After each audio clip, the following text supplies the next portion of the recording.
யோகி படத்தில், அமீருடைய யோகி படத்தில் முதல் ஒரு காட்சி என்னன்னா, ஒரு ஃபோட்டோகிராஃபர் காட்சி. அது வந்து சென்ட்ரல், அதுக்கு பக்கத்தில் இருக்கிற ஒரு ஸ்லம்மில் தான் அங்கே செட்டு போட்டு எடுத்தது. கருப்பு, பாபு 2 பேரும் தான் அந்த காட்சி அமைப்பு.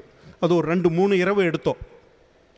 அன்னைக்கு பாபுவை நான் வந்து முதலில் சந்தித்தது, அந்த சீன்ஸ் பார்த்தீங்கன்னா அவ்வளோ இன்ட்ரெஸ்டிங்காக இருக்கும். அதுக்கு பிறகு ஒரு ஹோட்டலில் வந்து பாபுவும் கருப்பும் சந்திப்பாங்க. அந்த காட்சி அமைப்பு இன்னும் சிறப்பாக இருக்கும். அப்போவே வந்து எனக்கு முன்னெல்லாம் அறிமுகம் இல்லை.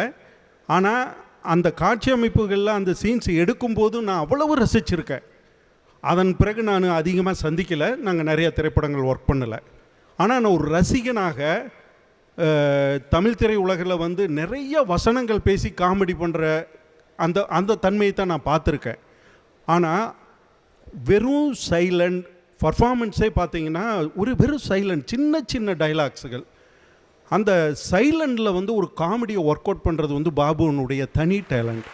இப்போ சமீபத்தில் ஒரு 2 நாளைக்கு முன்னாடி கூட கோலமாவு கோகிலாவை நான் அப்படி ரசித்து நான் சிரித்து பார்த்த ஒரு திரைப்படம் மண்டேலா. மிக சிறந்த ஒரு குணச்சித்திர நடிகன், ஒரு பெரிய நடிகனுக்கான அந்த பர்ஃபார்மன்ஸ் வந்து பாபு கொடுத்துருப்பாப்புல.